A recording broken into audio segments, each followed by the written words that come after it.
Hello everyone, in this video we're going to be looking at the third set of fact sheets that have been released for Farming Simulator 25. And we have 4 vehicles and 3 pieces of equipment to go over, so let's get straight into it. Starting out we have the Fendt 700 Vario tractor sowing a field with the Bednar Omega 006000 FL seeder. And the 700 Vario has been in Farming Simulator for a long time, so I'm sure we've all seen or used it at some point. Plus we've had the Bednar brand in the game for a while as well, although this seeder is a new piece of equipment for FS25. So that's something we haven't seen before. And it's nice to see more from them come into the game, because we've only had a few pieces of equipment from Bednar previously. For the specs of these, the Fendt 700 Vario has engines ranging between 203 to 303 horsepower, a 450 litre fuel tank and weighs 8.8 tonnes.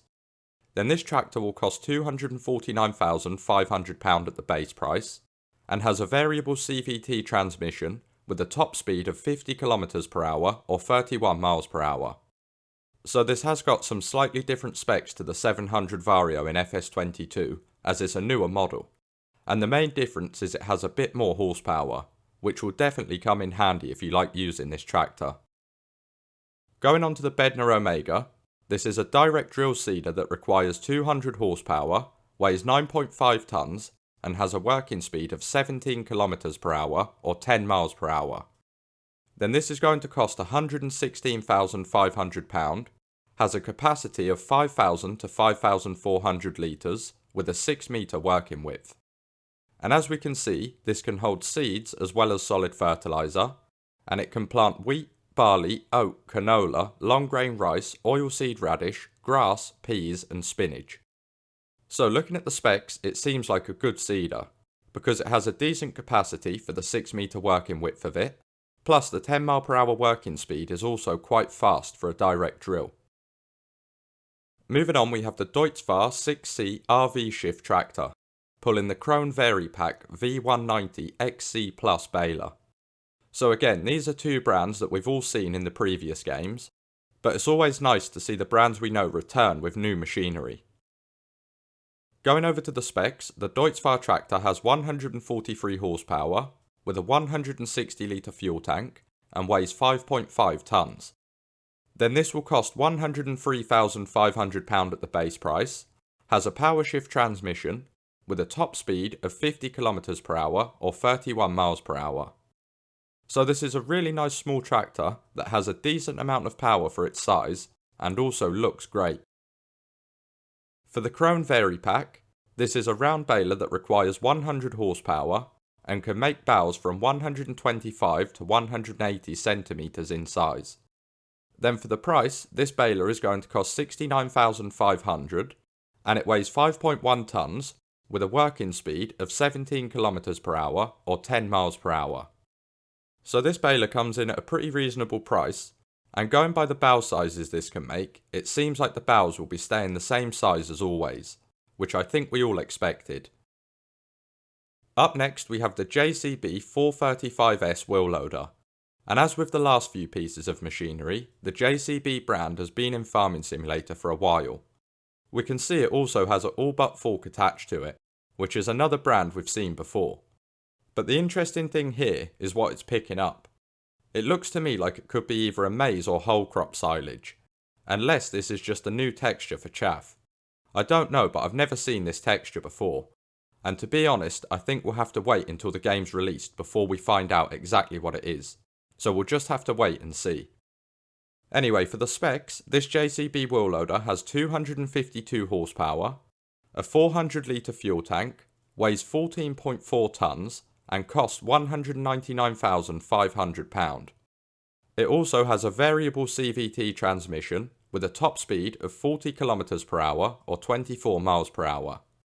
And they're the kind of specs we're used to seeing with wheel loaders, but the modded JCB ones have always been a favourite for many people, so I'm sure this will have a place on lots of your farms. Moving on, we have our first look at one of the new brands coming to FS25, and the only new brand in this week's fact sheets, which is AGCO White. And there has been AGCO White mods in the past, so some of you may recognise the brand. But it's great to see it come into the base game because they have some amazing machines. And what we're seeing here is the AGCO White 8010 series, which is a very nice old style tractor to introduce the brand to the game with. Then the piece of equipment we can see being used is the Anderson Merge Pro 915. So that's another brand we've seen in the previous games, and I'm sure we've all used plenty of Anderson equipment in the past, so it's nice to see it returning to FS25. Moving on to the specs for these, the AGCO White tractor has engines ranging from 160 to 225 horsepower, a 454 litre fuel tank, weighs 9.8 tonnes, and costs £58,500 at the base price. It also has PowerShift transmission with a top speed of 40 km per hour or 24 miles per hour. So the specs of this are fantastic considering the base price is just under 60,000. And I can see this quickly becoming one of the most used tractors in the game, just because it has an extremely good amount of power for the price it costs. Obviously it will cost more depending on the engine setup and other options added to it, but even then I can't see it being more than 100,000, so it's still going to be a very cheap tractor for the performance it has.